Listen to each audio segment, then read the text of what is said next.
How have you been helping yourself to expand your ability to think over the years?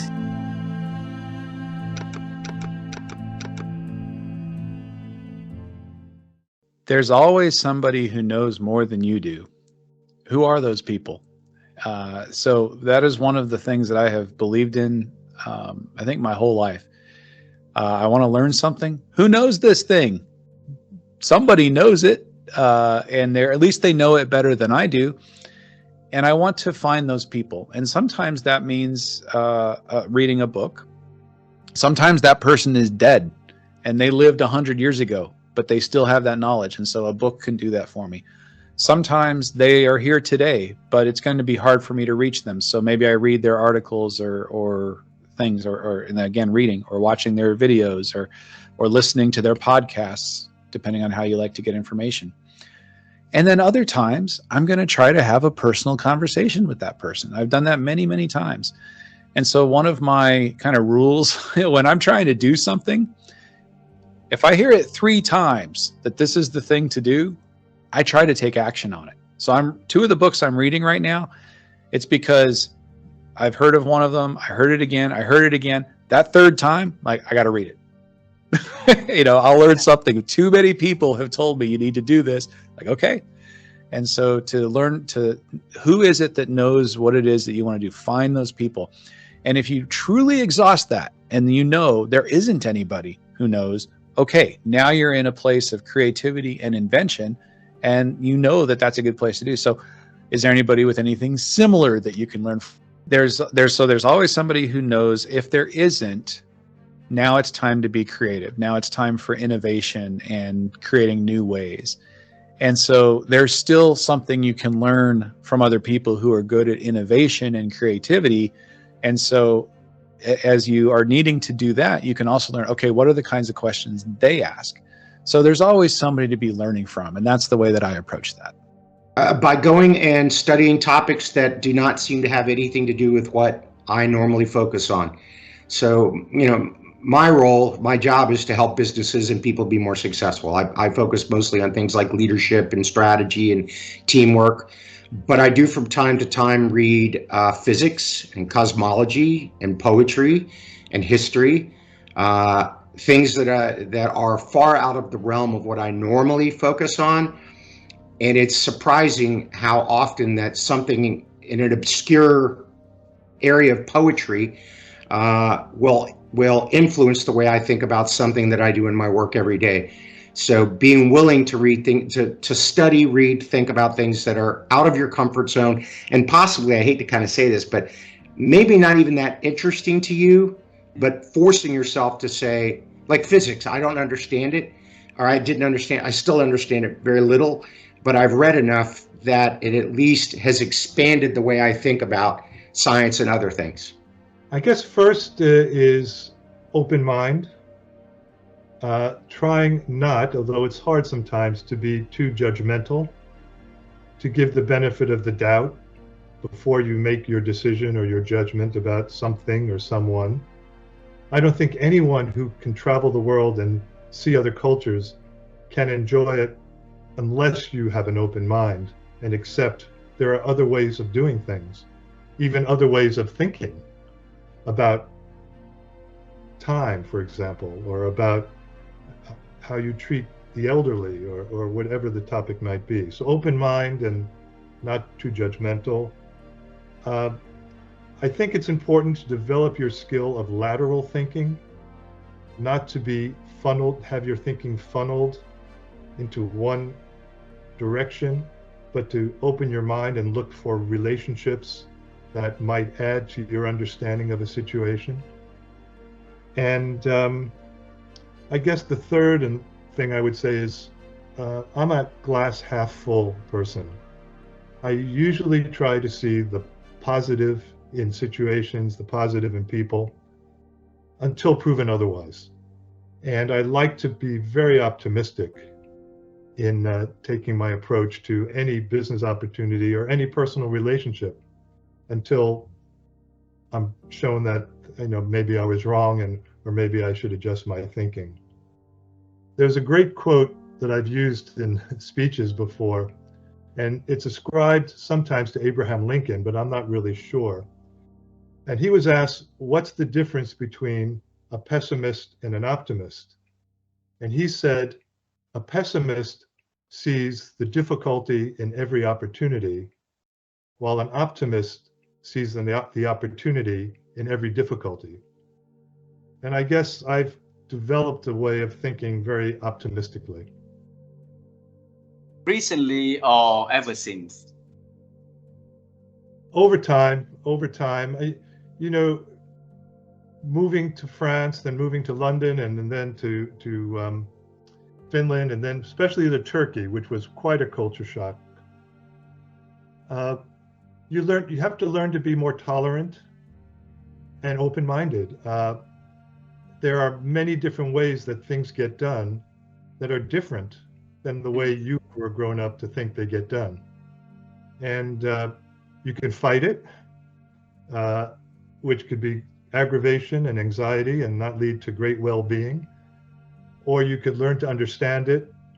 I'm not saying you change your values about what's important in life, but you learn to understand that maybe you need to take different pathways to get the same thing done in a different culture, in a different environment. Wow, how have I been expanding my ability to think? That's such a big question, and I feel pressured to answer it in a big and lofty way, and that's not disappointing.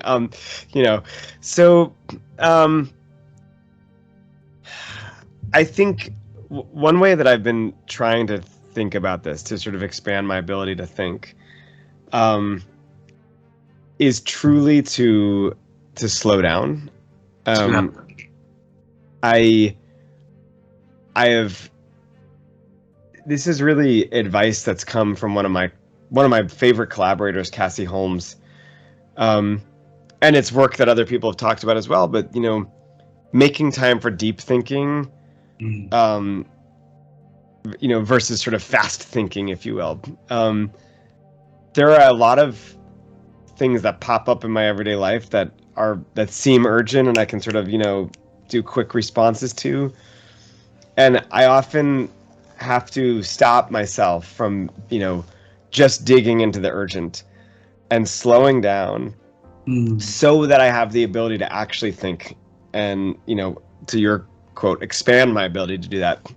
And it's hard. It's really hard because I feel like when you get to a certain point in life, it's like I've got little kids and I've got my work and family, and there's so many different things going on that it's easy to kind of do like a little bit here and there, a little bit there, and and I have to keep reminding myself to sort of slow down and try to just focus on one thing, because that results in deeper, more expansive thinking, if you will.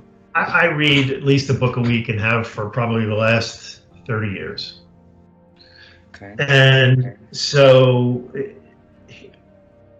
curiosity is the answer. What don't I know? What can I learn that will make me more effective? And you start to realize that, after you've read a lot of books, and the placeholder behind you, interestingly, is a whole bunch of books, and you start to pick up themes and ideas that are consistent, and they change you. And one of the things that I've done for the last 30 years is whenever I read a book that's nonfiction. So first of all, I read mostly. I don't really make time to read fiction, although there's nothing wrong with fiction. I just tend to lean into nonfiction.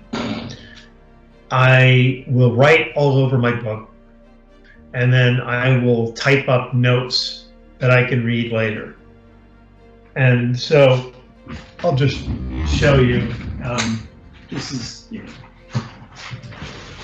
is just a small sample of book summaries that I have for every book that I've read over the last 25, 30 years. So what happens is when I go on an airplane and I'm traveling, I'll take 10 of those with me and just go through them. And it reinforces you don't remember everything that you read in a book, but I have the notes of what I thought was most important, and it's changed me, And by the way, I take those and I give them to people so that it's not just because it's a time intensive thing. But when I give them to other people, particularly people who work for me, I'm influencing them. So it's a benefit for me to say, hey, I read the book, I typed up the notes, would you like them? And people are like, yeah, I don't have to spend all those hours that you did, sure, But now I'm sharing information, and now I'm having a conversation with someone about something that I read. So we're reinforcing it, and they're going, well, what about this? And so curiosity is the answer. Beautiful. I'm always learning. I work with very smart people every day. I have a firm belief that everyone has an inner genius. I think you have an inner genius. I have an inner genius. I think a lot of people around me have an inner genius, and an inner genius is something that's unique to her. And I am always on a path to want to discover what your genius is, because if I can understand what your genius is, I can then partner with you to do some amazing things going forward. Because I'm very clear, I don't know everything, and I'm not the smartest guy in the room. But I'm very clear, I think there are a lot of other people out there who are incredibly bright, and I'm trying to either unlock that for them, or I'm trying to discover it so that I can learn from them. And that's what I want to do every single day as a leader, and that's how I want to stay sharp, and that's how I want to grow. It's not always easy to practice what one preaches. It's quite difficult sometimes, and I think we are hypocrites ourselves as humans. And I've been on a lifelong quest to understand why humans are hypocritical, including myself. But one of the things I do, there's several things I do actually. I have almost a morning routine that I read actually, and I'm not advocating for these people in any way, but they've helped me in my quest. But Price Pritchett, U squared, is a concept where it talks about how do you position yourself for exponential growth, quantum leap, right? And it's kind of a book and a philosophy that really helps me ground me and keep me focused and believe in my capabilities. So I kind of read some of the material from that individual's work. I'm a huge. I'll show. I don't know if you can see on my screen, but this. I can see you too. U squared. If you put that into Google, you'll find that out very, very easily. And it's a high velocity formula for multiplying your personal effectiveness in quantum leaps. I read it. It's 1 page per chapter, and I read it really as a way to nourish me. To think of this as the foundation, the scaffolding that helps me do what I do. And so that philosophy really helps me. Another thing that I do, and I'm a real proponent of Pema Chodron, who's a Buddhist monk, and she writes about, she's got a lot of different books about embracing ambiguity, about being comfortable in uncomfortable situations, and sometimes that helps me at a spiritual level to keep me focused on this path. And then I'm an advocate of Bob Proctor, and a lot of the work around Bob Proctor and thinking into results, and that again, those 3 different sources help me on my journey as part of a daily ritual. And the other thing I do, is I'm always looking at where my blind spots are, and I use a tool called the Johari window. And I can send you in the show notes or whatever makes sense. But the Johari window, I teach this to leadership teams across the world. And if I don't use it myself, I'm a bit of a hypocrite, right? So I use it to understand and try to understand, where am I not paying attention to? What feedback am I getting that I need to address and that I don't want to address, that I'm scared to address? Why am I scared to address it?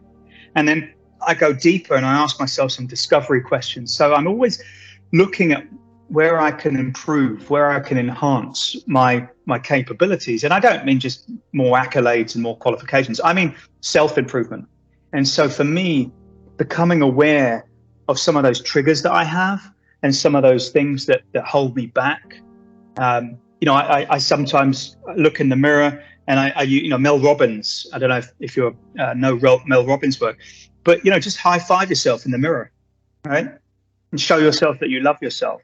These are real things. Anyone listening to this when it comes out will know me. If they know me, they know exactly what I'm talking about because I talk to them so much about it, because I'm real and I'm accountable for being real and I'm a fired human at the end of the day, right?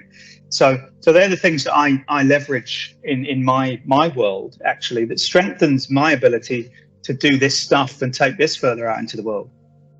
There's a basic truth, I believe, inside of all of us individually. And it isn't about, truth versus lies or something. It's about, as I think it was Shakespeare said, to thine own self be true. And there is a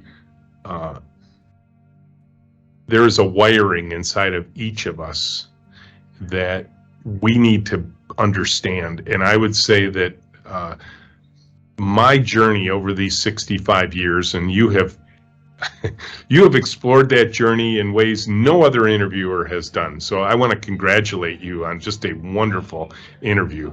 You have gotten me to tell stories that no one's ever asked me to tell before, all in one episode. So I am going to treasure this interview, okay? Wow. Because and I want to share this with people, my family even, because this will give them deep insights into who I am as a person. But along the way, what I learned is that life, and particularly entrepreneurial life, is a journey of self-discovery. It is a journey to self.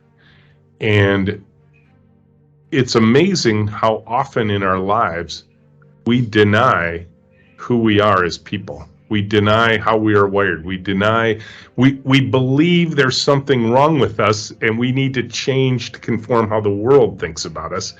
And I would say my journey of thinking was to figure out, why am I so troubled in all of these other areas of my life? What is it that's bothering me? And what could be done about it? And so I think we just simply need to pour our excess energy, our time, just in thinking about how to make our world and the world a better place. And that, in fact, if we are driven by a need to leave the world a better place than we found it, and that we have a unique contribution to make, that we should spend our time thinking about, who are we? How do we use who we are to make that contribution to the world? And how do we think about how we deny those other voices that say, no, you're just dreaming. It can't happen that way. You need to go conform to the way the world wants. And so that would be my general thoughts on how each of us should think about what the future holds and what we want it to hold for us. Yeah, I'll share something that is probably atypical. I mean, you're going to get a lot of expertise around, how to think better and all that. The one thing I would ask you to think about in terms of expanding your thinking is put a question to yourself in a very positive, not in like a heavy way, but in a positive way. Like, how, if before you go to bed, ask yourself, how might I do whatever I'm trying to do?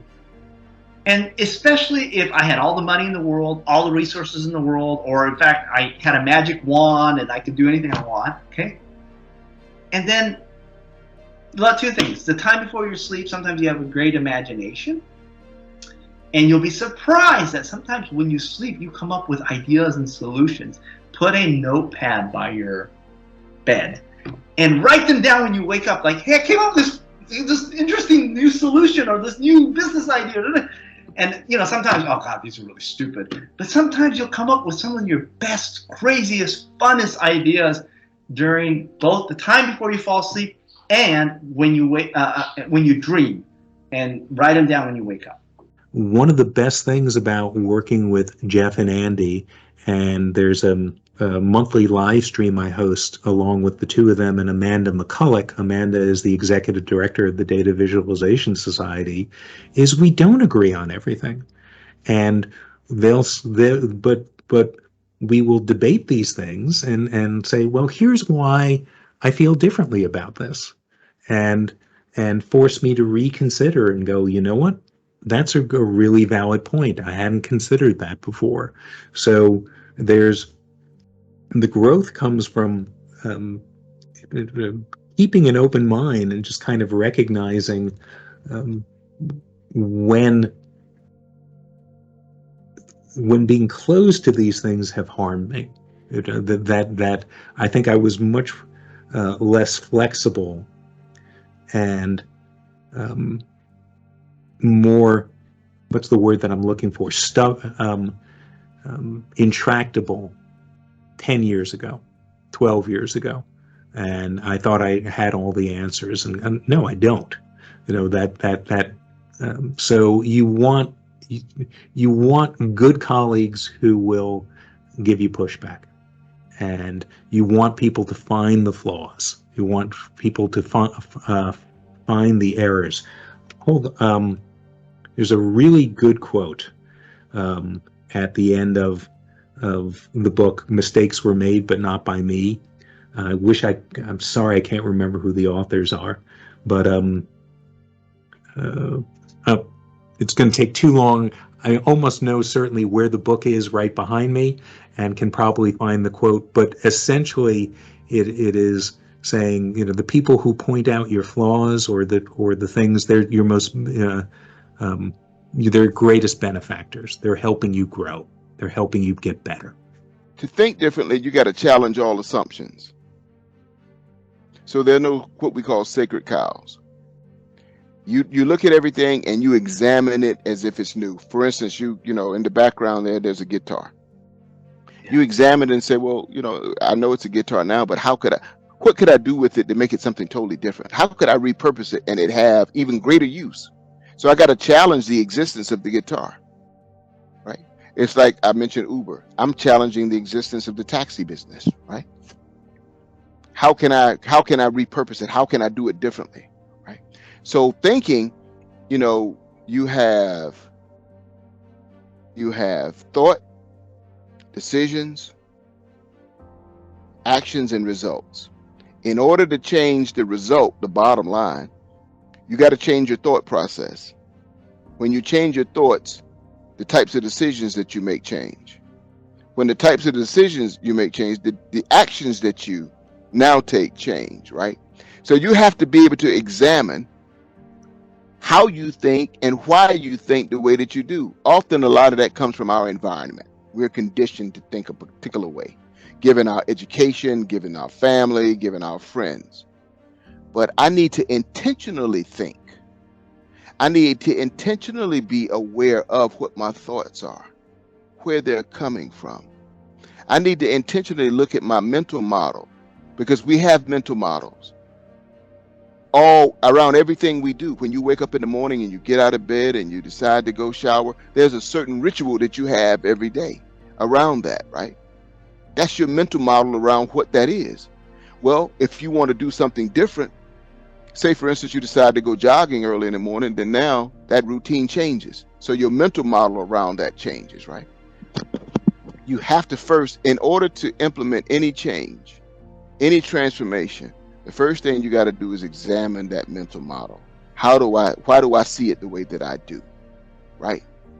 And then I got to ask the question, how can I deconstruct it, tear it down, and now I got to reconstruct it, right? I got to build it anew so that it'll serve me well. Now, all of our mental models we're not going to deconstruct, because some of us serve us very well. It's only when your mental model doesn't serve you well that you do go through the deconstruction, reconstruction. It's like the butterfly and the caterpillar, right? I like to use that example.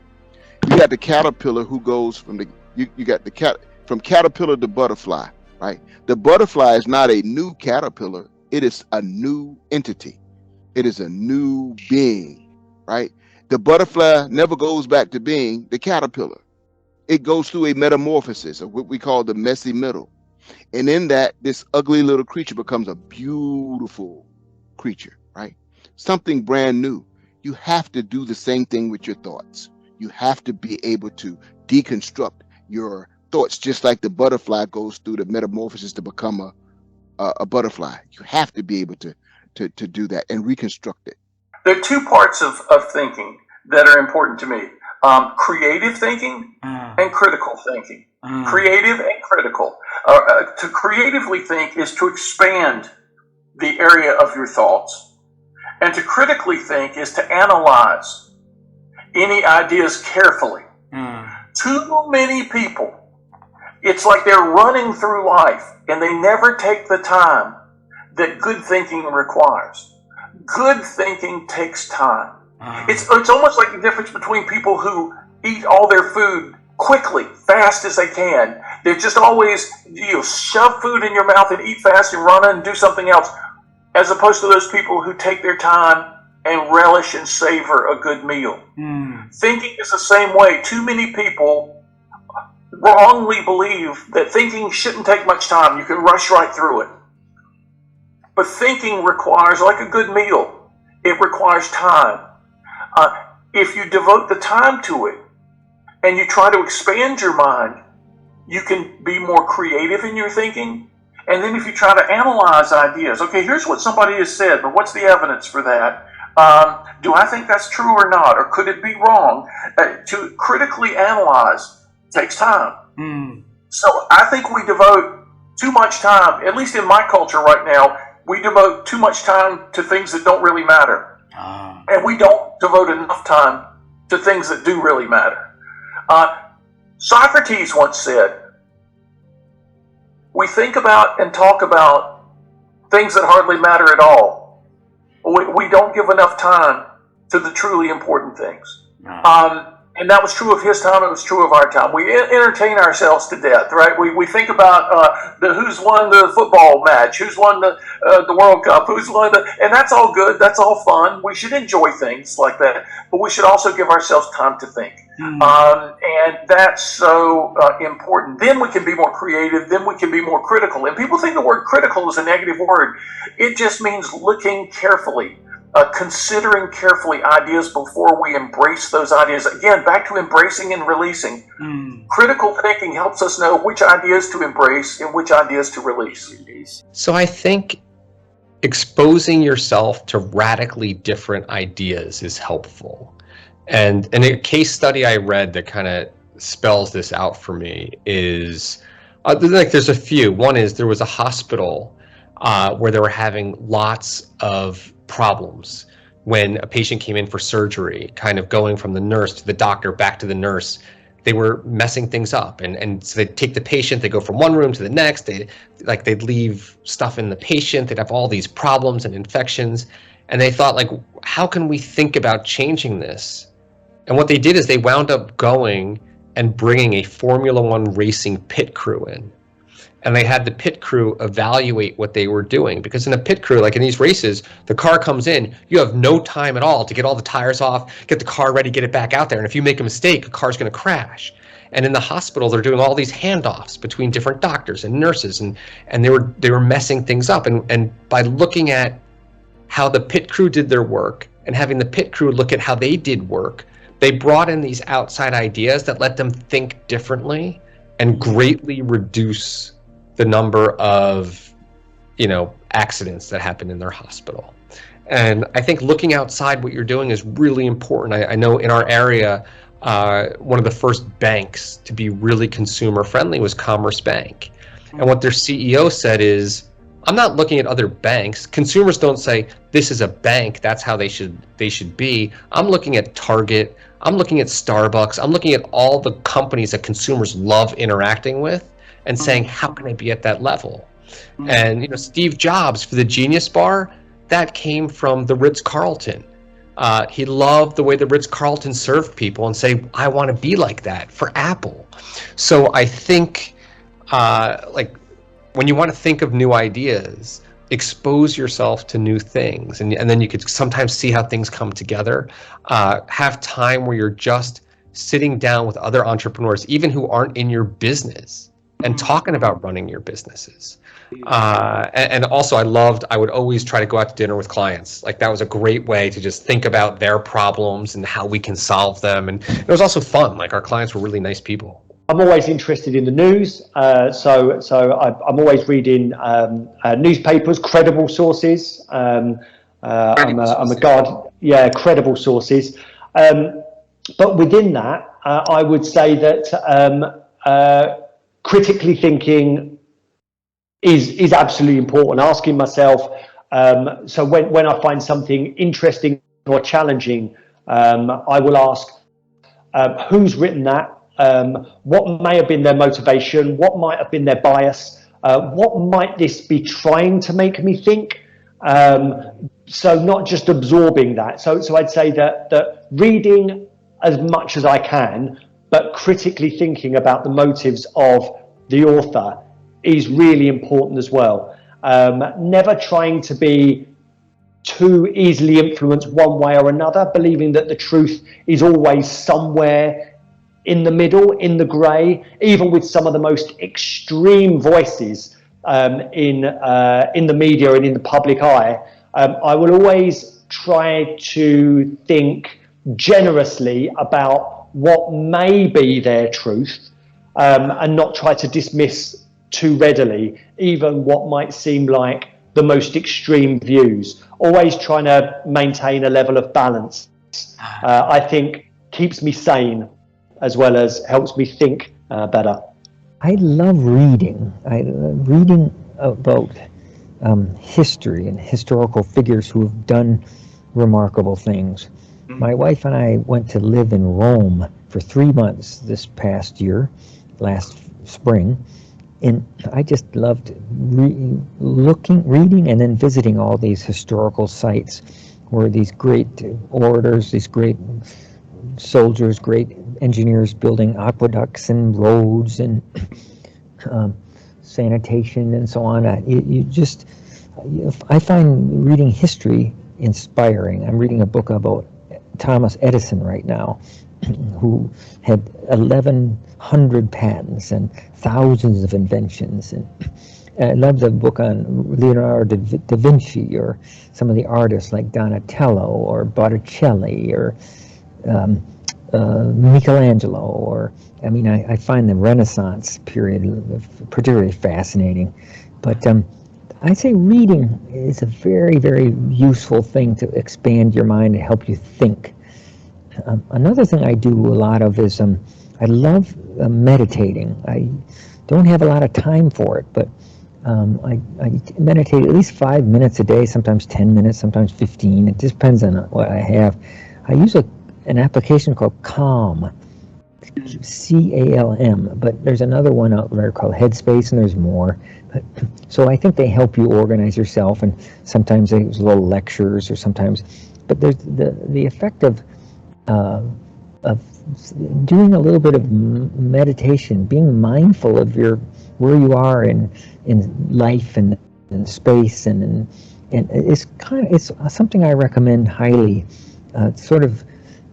Also, it helps you be grateful or have gratitude towards what you've been able to accomplish and be involved with. And so I think there's a couple of things there that might be useful. Working hard is fun and interesting, but you have to give a little bit of breaks too. So I love to run and ride bicycles and hike, and I swim and I sail boats, and so you have to have some pursuits that give you some time away from work so that you actually can enjoy life too. So that's a couple of thoughts I've had. Expand my ability to think. Would it surprise you if I go back to a previous answer and say be curious? I know. Well, no, but it is. it's when you confront her with something, it's kind of like question it. And a good way to question something is to say why. And with an answer to that, say why again. And an answer to that, say why again. And like 5 whys is a well-known technique for helping yourself to think. So just questioning stuff. And the other big one I would say that I know salespeople don't do this enough. Give yourself time to think. Oh my God. Thinking is a really valuable thing to do. But sometimes, and funnily enough, this is one of the challenges that I talk about and why I wrote the first book. Salespeople have this busy, busy, busy attitude. They go running around, they're doing lots of stuff. Oh, rush, rush, rush. Yeah, doing. But the stuff they're doing often doesn't work. And because it doesn't work, they have to do more. And they throw more good time after bad time because they won't just stop and say, whoa, hang on a minute. What would be the best way to do it? So thinking time, there's nothing wrong with that. Planned into your diary to be thinking about your account, thinking about how you're going to work. And then, taking holidays, taking vacations, and just sometimes just letting your brain go, That's not something. There's something else that I do, and I think you'll like this actually if you and your wife are into this. There's something else I do to stimulate my thinking. I have a coach that I speak to every morning and every evening. Then you're thinking, oh, Fred, we can't afford this. People like you can afford a coach. My coach is a robot. I have a robot coach. So another thing for you to do, this is awesome, you're going to love this, you're going to do no work for the rest of the day, is Rocky.ai.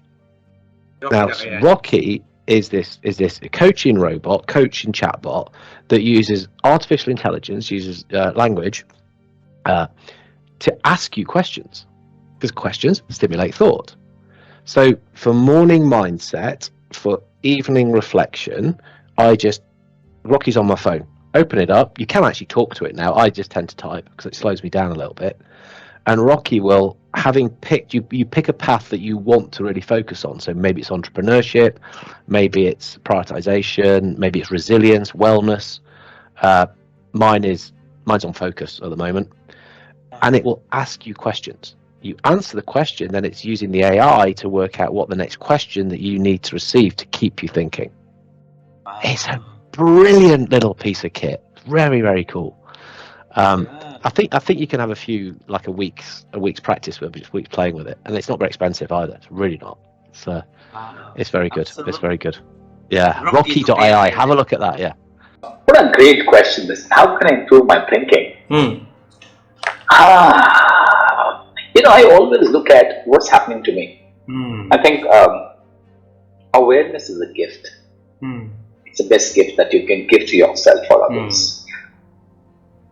And if I can be fully and completely aware in this moment right now, that will allow me to understand how am I a cause in what I'm experiencing right now. And what is the message for me that will help me to be a better version of who I am. Because who I am is how I lead my life. Yep. And in order to improve my thinking, I need to understand, I need to go back to who I am being here in this situation. Because the being that you are is driving the thinking that you have. And if I can go back and look at the thought pattern that I'm getting right now, the thoughts which are driving my behavior right now, will definitely assist me to be a better version of who I am. Because in order to improve your thinking, I have to improve who I am. And when I'm saying improve I am, I think that's a wrong statement. I need to revisit who I am. And if I can revisit who I am, I just need to move from one being to another being. I just need to look at my own narrative and shift my narrative. Yes. And if I can explore that who I'm being, the who part behind the thinking, I can drive a different behavior that will drive a different results altogether. So that's how I'll approach what you're asking. Beautiful. It's a great question. I definitely speak less than many people do, and I speak more slowly than most people do. And in doing so, I try to be deliberate with my words. When I was on active duty, I used to tell people around me that words mean things, and so you had to be precise in your language. And in the military, there is a precision to each word and term has a specific meaning. But I think that in order to be thoughtful, you need to be informing yourself through a variety of means. I was not a great reader as a young adult. I've eased into reading, and now I read and consume books at a pretty high rate. That hasn't always been the case. I was just looking at my number because I talked to some other colleagues about this, and we're in mid-December. I've read over 30 books this year. This is in addition to my academic reading that was required of the PhD. So these are business books that I've read. Now, I've been told that the most successful executives acknowledge reading at least part of as many as 60 books per year. Obviously, that's over a book a week. The average American does not read one book in a year. So it's a skill that has to be developed. I don't say that it automatically translates to being more thoughtful, but you can't help but learn from others if you consciously try to take in more information. I was not a big podcast person until a couple of years ago. I knew they were out there, but I didn't really know how to find what might appeal to me. And I've only in the last few years become more attuned to what podcasts can offer as a delivery vehicle of new information. And as I take these things in, a podcast or a book, I'm not trying to consume the entire thing and get every message. I think that's unreasonable. But if you can get just a few things out of each book, you're better for it, and you'll apply it in some way. Might be subconscious application, but it will become part of your growing expertise. Bruce? I think I've improved it by just reading a lot. I read books, I read magazine articles, journal articles, newspapers. So I read quite a bit on a number of different subjects. And I think, how do all these things compare? So it may or may not be about thinking as a discipline, because I think there it's something where is maybe individual to people about how they, carve out time for thinking or get rid of distractions if that's possible. But I would say I'm always thinking, I'm a pretty introspective person. So, but a lot of it is reflection on things like what I've read or what I've maybe seen on something like what you and I are doing now, or a television show.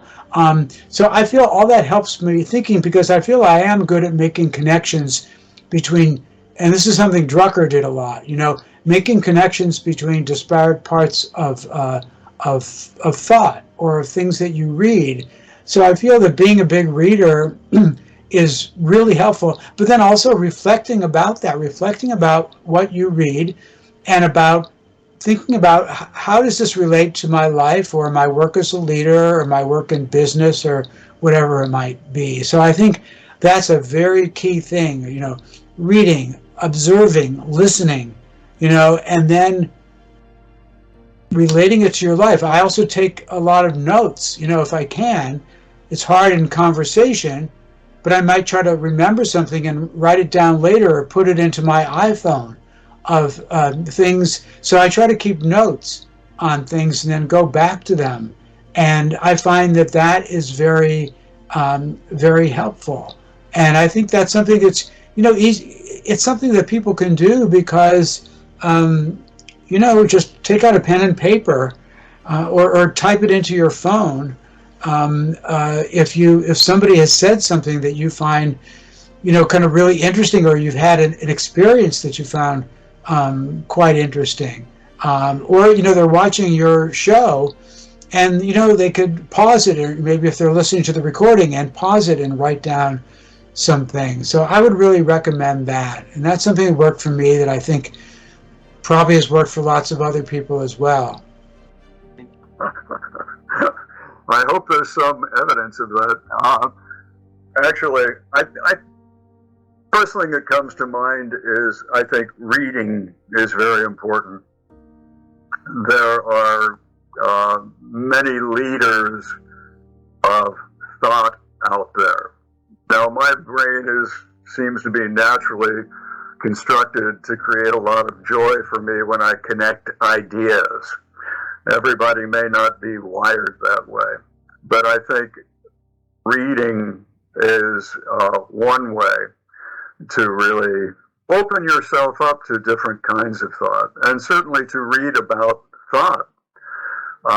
One of the things that became a fascination for me, you were talking about noise, and I believe in noise he mentions fundamental attribution error as one of the cognitive errors. And again, I think this thing is something that really shows up in emotional intelligence, and that's that I can talk about the U.S. culture in particular. I think it's extremely prevalent here, and it may be a human thing based on survival, but I think we often judge people by making them responsible for how we're experiencing them. So, for instance, I was in a job where I was the